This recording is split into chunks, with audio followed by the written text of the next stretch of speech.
Join کر رہے ہیں سینئر اسکالر مذہبی اسکالر ہیں اسلامک انٹرنیشنل یونیورسٹی سے ان کا تعلق ہے اور سربراہ ہیں شعبہ تقابلی مطالعہ عالمی مذاہب کے جناب ڈاکٹر آفتاب احمد رائے صاحب۔ السلام علیکم ڈاکٹر صاحب۔ وعلیکم السلام۔ بہت شکریہ تشریف آوری کے لیے، خیریت سے ہیں آپ؟ جی الحمدللہ بالکل ٹھیک ٹھاک۔ ڈاکٹر صاحب تقریباً یہ ٹاپک ہم نے آپ سے بھی پہلے بھی ڈسکس کیا اور کافی عرصے سے ہم ڈسکس کر رہے ہیں، تو اس ڈسکشن کی بنا پہ اگر آپ دیکھیں تو کیا آپ کو واضح طور پر فرق نظر آتا ہے؟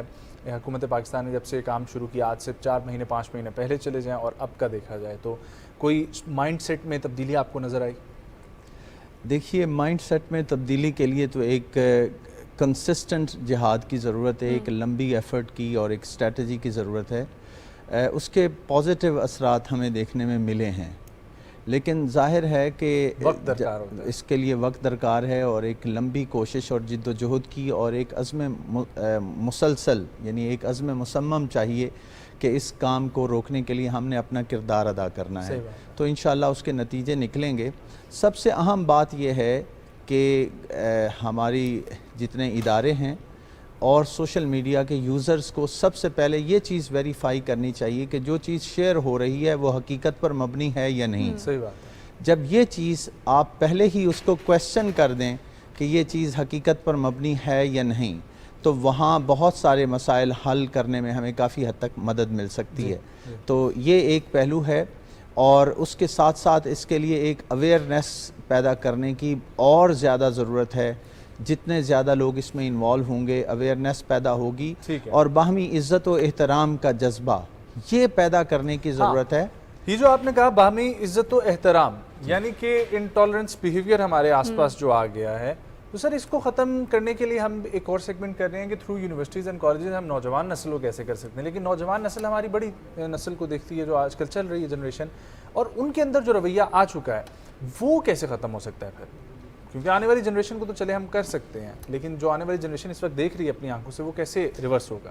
دیکھیں سب سے پہلے تو ذہن سازی کی ضرورت ہے، شخصیت کی تعمیر کرنے کی ضرورت ہے، کریکٹر بلڈنگ، اور اس میں اساتذہ اور والدین اور معاشرے کے اہم ادارے ستون جیسے میڈیا اس کا ایک ذریعہ ہے، ان کے ذریعے سے ہم ان کے رویوں میں تبدیلی لا سکتے ہیں، اور اس چیز کو اجاگر کرنے کی ضرورت ہے کہ آپ نے دوسرے کے وجود کو، دوسرے کے مذہب کو، ان کے مقدسات کو ایک اہمیت دینی ہے اور اس کی باہمی عزت و احترام دینی ہے۔ مسلمان ہونے کے ناطے اس کی بنیادیں ہمیں قرآن و سنت میں ملتی ہیں۔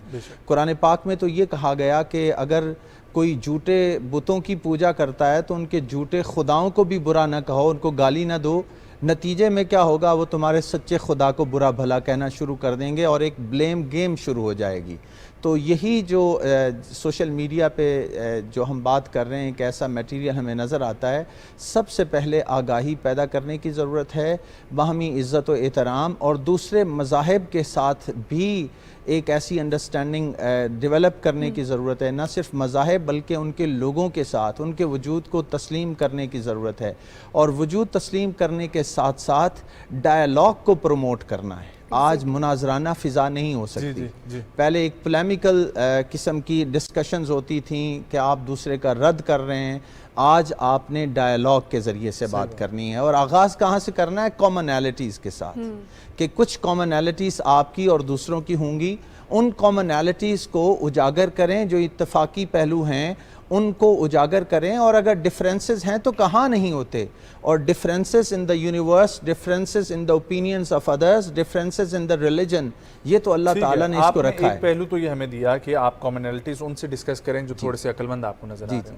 لیکن ہمارا ٹاپک ہے بلاسفیمس۔ اب بلاسفیمس میں تو آپ کی کوئی کامنالٹی بن ہی نہیں سکتی، کسی لحاظ سے آپ دوسرے سے اتفاق کسی اس کے پوائنٹ پہ کر ہی نہیں سکتے۔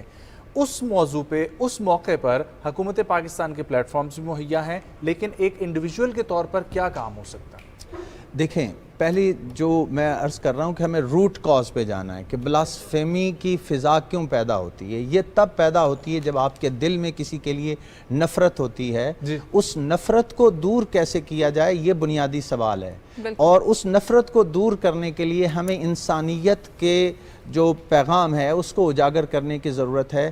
جب ہم قرآن پاک پر نظر دوڑاتے ہیں تو قرآن پاک نے اپنے حوالے سے کہا کہ ہدی للعالمین، یہ سارے جہانوں کے لیے ہدایت ہے۔ رب کی بات ہوئی تو کہا سارے جہانوں کا رب ہے۔ جب نبی اکرم صلی اللہ علیہ وآلہ وسلم کی بات ہوئی